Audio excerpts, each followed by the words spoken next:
السلام علیکم ورحمۃ اللہ تعالی وبرکاتہ۔ الحمدللہ رب العالمین والعاقبۃ للمتقین والصلاة والسلام علی سید الانبیاء والمرسلین اما بعد فاعوذ باللہ من الشیطان الرجیم بسم اللہ الرحمن الرحیم۔ قال عز وجل فی القرآن العظیم یوم ندعو کل اناس بامامہم صدق اللہ العظیم۔ بادہ توحید کے متوال و شمع رسالت صلی اللہ تعالی علیہ وسلم کے پروانوں، عقائد و جہاں حضور سرور کون و مکان رحمت عالم و عالمیان صلی اللہ تعالی علیہ وسلم کے پروانوں، آج کی ہماری گفتگو ایک اہم موضوع پر ہے،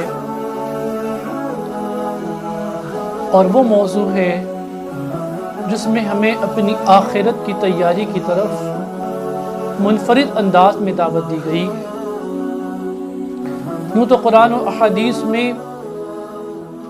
تمام اعمال صالح کی بنیاد آخرت کو سجانا اور سنوارنا، اللہ اور اس کی رضا، رسول کی رضا اور خوشنودی حاصل کرنا ہے، مگر مختلف پیرایوں میں مختلف انداز میں اللہ تبارک و تعالی نے اپنے بندوں کو آخرت سنوارنے کے جو ذرائع عطا فرمائے، اس میں اکثر فائدہ اس بندے کی اپنی ذات کا ہے، مگر کچھ ایسے احکام بھی ہیں جس سے اس بندے کی ذات کے ساتھ ساتھ دیگر بندگان خدا کا بھی فائدہ ہوتا ہے، جیسے صدقہ ہے، خیرات ہے، زکوٰۃ ہے۔ اسی طریقے سے ایک اور امر ہے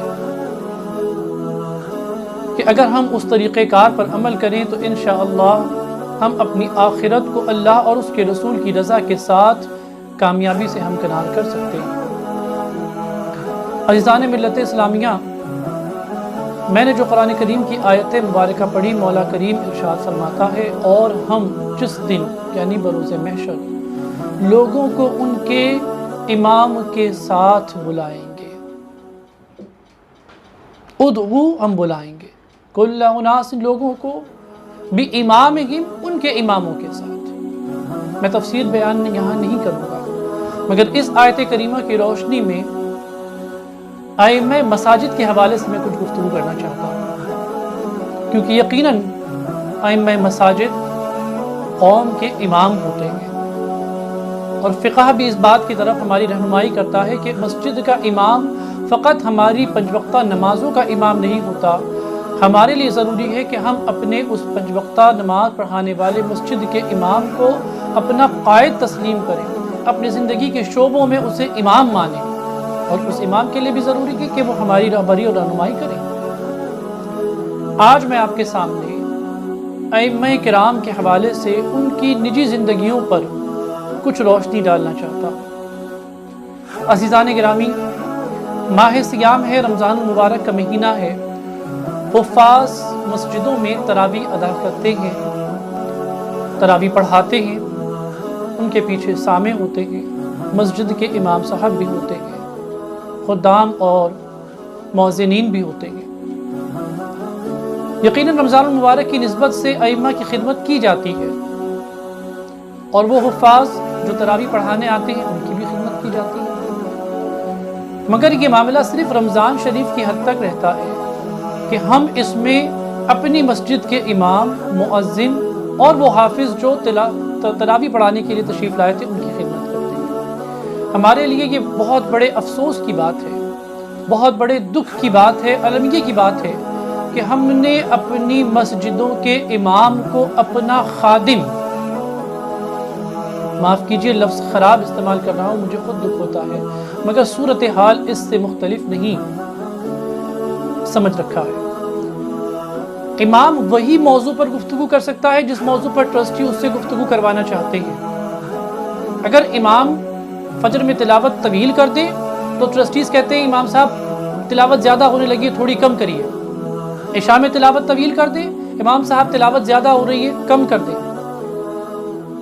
کسی بھی معاملے پہ امام صاحب کے اوپر فوری طور پر شکنجہ کس لیا جاتا ہے۔ آپ آج ظہر کی نماز میں نہیں تھے، عصر کی نماز میں نہیں تھے، آپ نے پوچھ کر چھٹی نہیں کری، آپ کو پوچھنا چاہیے تھا۔ بتانے کی حد تک تو سمجھ میں آتی ہے بات کہ ان کی ذمہ داری کا حصہ ہے، اور کوئی بھی امام اس طریقے سے نہیں کرتے کہ وہ جانے سے پہلے اپنی جگہ پر کسی کو مقرر نہ کر جائیں۔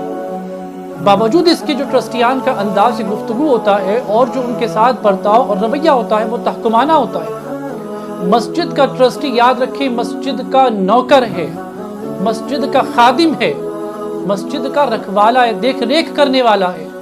جیسے کسی ایک شخص کو باغ میں مالی کے طور پہ رکھا جاتا ہے، وہ ایک نوکر ہوتا ہے باغ کا، مالک نہیں ہوتا، وہ نوکر ہوتا ہے، اس کا رکھوالا ہوتا ہے۔ رکھوالے کا مطلب مالک نہیں ہو جانا ہوتا۔ مسجد کے ٹرسٹیز، مسجد کے ذمہ داران، مسجد کے متولیان اس کے نوکر ہوتے ہیں، اس کے مالی ہوتے ہیں، اس کے خدمتگار ہوتے ہیں۔ مگر عالم یہ ہے کہ انہوں نے اپنے آپ کو خود کو مالک تصور کر رکھا ہے۔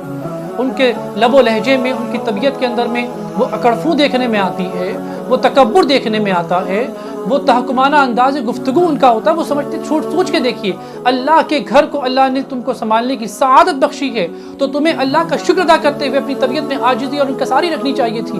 مگر ایک چھوٹی سی جگہ جو اللہ کا گھر مرتبے کے اعتبار سے بہت بڑا ہے، لیکن زمین کا ایک چھوٹا سا ٹکڑا جس مسجد کے تم متولی بن جاتے ہو، ٹرسٹی بن جاتے ہو، اس کو سنبھالنے پر تمہاری طبیعتوں میں تکبر آ جاتا ہے، گھمنڈ آ جاتا ہے، انا آ جاتی ہے، خود پرستی آ جاتی ہے، ستائش آ جاتی ہے۔ اللہ تبارک و تعالیٰ اگر حکومت دے گا تو تم کس آسمان کی اونچائیوں پہ چھونا اور اڑنا شروع کر دو گے؟ مسجد کا خادم ہوتا ہے مسجد کا ٹرسٹی، مسجد کا نوکر ہوتا ہے مسجد کا ٹرسٹی، مسجد کا مالک نہیں ہوتا مسجد کا ٹرسٹی۔ اور جو خود کو اپنی مسجد کا مالک سمجھتے ہیں وہ بہت بڑے خسارے میں ہیں، آخرت کے خسارے میں، اللہ اور اس کے رسول کی بارگاہ کے جواب دہ ہیں۔ اور بالخصوص اگر وہ ٹرسٹیان اپنی مسجد کے ائمہ اور مؤذنین، حافظ قرآن کا بڑا اونچا مرتبہ ہے۔ مؤذن کو کیا سمجھتے ہیں آپ؟ اس کے سینے میں قرآن محفوظ ہے۔ مؤذن کی فضیلت کیا ہے؟ مؤذن کی گردن بروز محشر اونچی ہوگی لوگوں کے عام گردنوں کے مقابلے میں، کیونکہ وہ اللہ کی صدائیں بلند کر کے لوگوں کو عبادت کے لیے بلاتا ہے۔ اسی طریقے سے عالم دین، ائمہ کرام، ان سے لوگوں کا، عوام الناس کا بھی یہ رویہ اور طریقہ ہے کہ لوگ ان کو دیکھتے ہیں راستے میں، اگر ان کے بلانا ہوتا ہے تو لوگ دور سے کھڑے رہ کر او حضرت، او امام صاحب کر کے آوازیں دیتے ہیں۔ ہونا یہ چاہیے کہ آپ دوڑتے ہوئے ان کے پاس جائیں، ادب سے انہیں سلام کریں، قریب پہنچ کر ان کی دست بوسی کریں، اور اس کے بعد سلام کرنے کے بعد آپ ان سے اپنا مدعا رکھیں۔ یہاں دور سے کھڑے رہ کر امام کو آوازیں دی جاتی ہیں، چیخا چلایا جاتا ہے، پکارا جاتا ہے۔ جب تم اپنے قوم کے قائدین کی، اماموں کی تعظیم نہیں کرو گے تو یہ امام دنیا میں بیچارے غریب ہیں، مجبور ہیں، محتاج ہیں، لگے ہوئے ہیں تمہاری مجبوری میں، اپنی پیٹ کی روزی روزگار کے لیے تمہاری چار باتیں سن لیتے ہیں، لیکن بروز محشر جب یہ اللہ کی بارگاہ میں تمہارے ساتھ کھڑے ہوں گے، اور جب تمہارے اماموں کے ساتھ تم کو بلایا جائے گا، اور جب یہ اس وقت تمہاری شکایتیں کریں گے کہ تم نے جو ان کے ساتھ زیادتیاں کی تھیں، ان کے ساتھ ناانصافیاں کی تھیں، تم نے ان پر مظالم ڈھائے تھے، تم نے ان کی توہین و بے حرمتیاں کی تھیں، اس وقت تم اللہ کی بارگاہ میں جواب نہ دے سکو گے، تمہاری گردنیں نہ اٹھ سکیں گی، تمہاری آنکھیں اونچی نہ ہو سکیں گی۔ کیا جواب دو گے اللہ کی بارگاہ میں؟ کیا جواب دو گے مصطفیٰ کریم صلی اللہ علیہ وسلم کی بارگاہ میں کہ میرے آقا کریم صلی اللہ علیہ وسلم نے جو مقام و مرتبہ بیان فرمایا، تم اس مقام و مرتبے کے خلاف ان کی توہین کرتے ہو، ان کی تعظیم و تکریم کرنے کی بجائے ان کی بے حرمتیاں کرتے ہو؟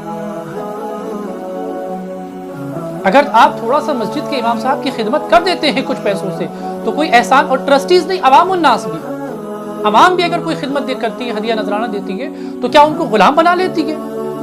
ایک آدمی اپنی دکان پہ ایک نوکر رکھتا ہے کاروبار کے سلسلے میں، وہ اس سے بات کرتے ہوئے ڈرتا ہے کہ اگر میں نے اس کو چیخ دیا، چلا دیا، ڈانٹ ڈپٹ دیا تو یہ دکان چھوڑ کے چلا جائے گا، تو میری کل دکان کون کھولے گا، میرا کاروبار کون سنبھالے گا؟ مگر ائمہ کی حالت، مؤذنین کی حالت، خدام کی حالت اس سے بدتر ہے، جس کے جو من میں آتا ہے بول کے چلا جاتا ہے۔ کبھی مقتدی دو چار باتیں سناتا ہے، کبھی کوئی ٹرسٹی آ کے دو چار باتیں سناتا ہے، کبھی کوئی باہر سے نماز پڑھنے والا آ گیا سیٹھ اور مالدار، تو اس نے اپنے مال و دولت کے نشے میں امام مؤذن کو اور خادم کو چار باتیں سنا دی۔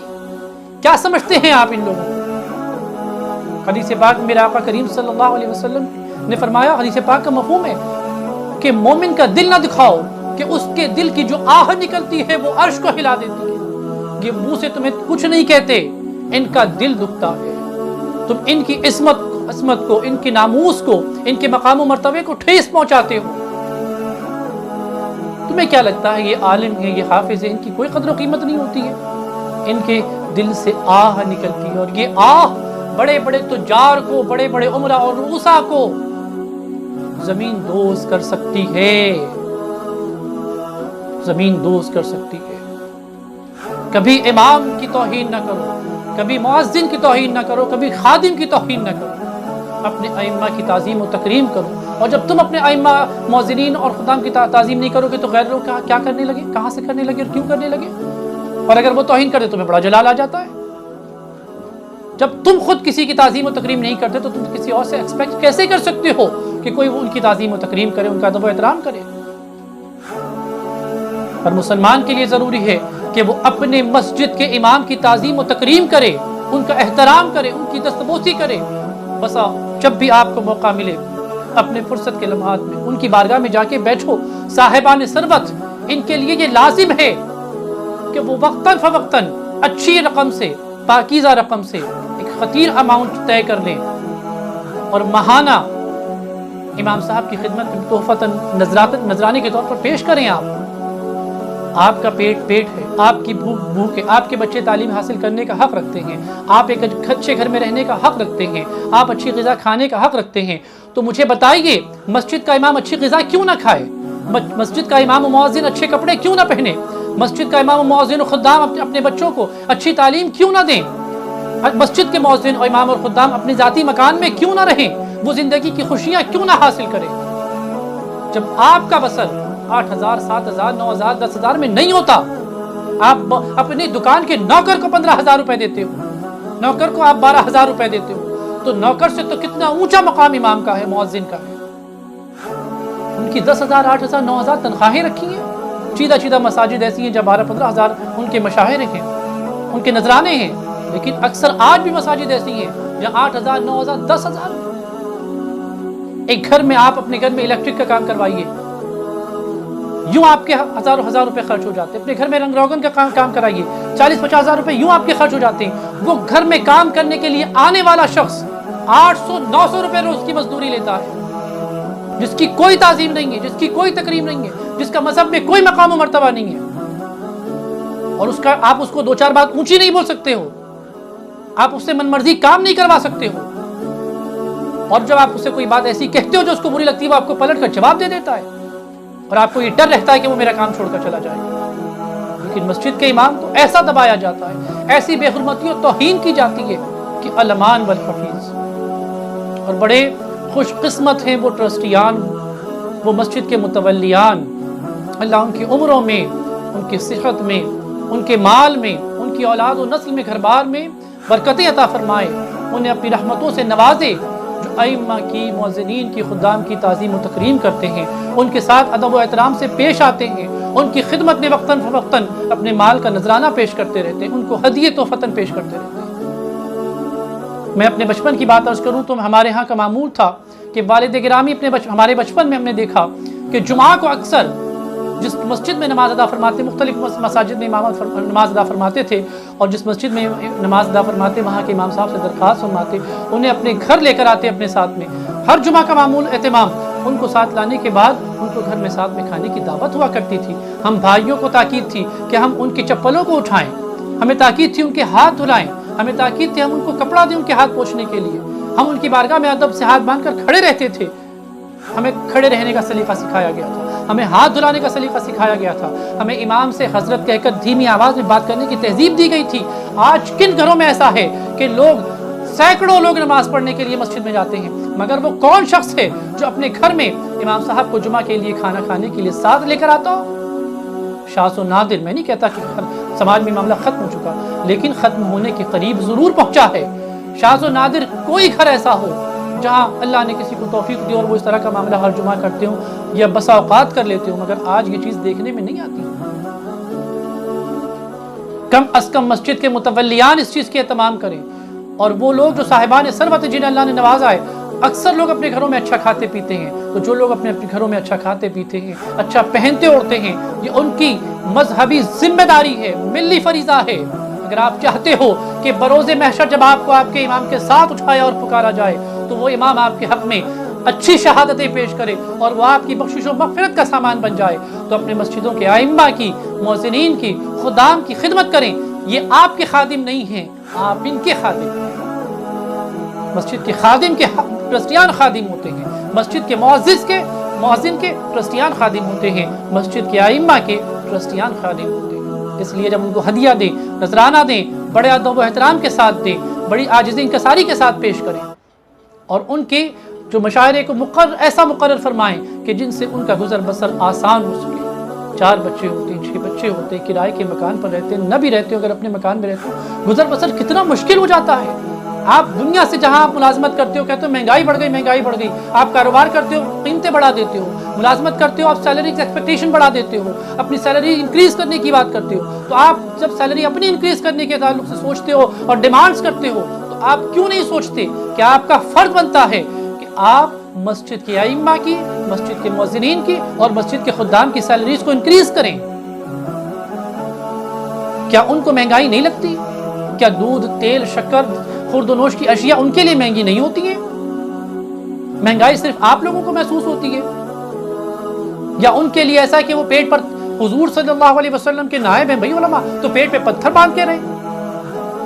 عزیزان گرامی، ہم بہت بڑی بھول کر رہے ہیں اور قیامت کے دن اللہ کی بارگاہ کے بہت بڑے مجرم بن کے کھڑے نہ ہو۔ اس لیے ضروری ہے کہ ہم ائمہ کی تعظیم و تکریم کرتے ہوئے ان کے لیے موضوع مناسب ہدیہ و نذرانہ مشاعر ان کا مقرر کریں اور ان کی خدمت میں ایک معمول بنا لیں کہ ہر ماہ رمضان میں رمضان شریف کے مبارک مہینے میں ان کے مشاعرے میں معقول اضافہ کیا جائے تاکہ آپ کو اس میں اجر و ثواب زیادہ ملے۔ کہ ایک تو امام صاحب کی تعظیم و تکریم، اس میں رمضان شریف کے اندر اس نیکی کا سلسلہ شروع کرنا اور رمضان شریف کی برکتیں حاصل کرنا۔ تو میں آج اپنی اس گفتگو کے ذریعے بالخصوص عوام الناس میں جو صاحبان ثروت ہیں ان سے، متولیان سے ملتمس ہوں، انتہائی عاجز و انکساری کے ساتھ ادباً ملتمس ہوں کہ برائے کرم اپنی مسجد کی ائمہ، مؤذنین اور خدام کی تعظیم کریں، ان کا ادب احترام کریں، ان کا دل نہ دکھائیں۔ اگر آپ نے ان کا دل دکھایا تو آپ زندگی میں کبھی خوش نہ رہ سکیں گے، آخرت بھی آپ کی خسارے میں ہوگی۔ اور ان کی خدمت جو آپ کرتے ہیں مشاعرے کی شکل میں، آپ ہر سال رمضان المبارک میں ایک معقول رقم طے فرما کر ان کے مشاعرے میں اضافہ فرمائیں۔ آپ دیکھیں گے جیسے جیسے آپ ان کے مشاعرے میں اضافہ کرتے چلے جائیں گے، انشاءاللہ مسجد کے جو ذرائع ہیں آمدنی کے، اس میں بھی اضافہ ہوتا چلا جائے گا۔ اللہ رب العالمین ہم آپ سب کو کہنے سننے سے زیادہ عمل کرنے کی توفیق نصیب فرمائے۔ اللہ ہمیں ہمارے اماموں کی شان کے ساتھ اور ہمیں ان کا خادم بنا کر بروز محشر اٹھائے، انہیں بھی عزت سے نوازے، ان کے صدقے میں اللہ ہمیں بھی عزت سے نوازے۔ آمین یا رب العالمین۔ صلی اللہ علی محمد وعلی آل محمد صلی اللہ تعالی علیہ وسلم۔ السلام علیکم ورحمۃ اللہ تعالی وبرکاتہ۔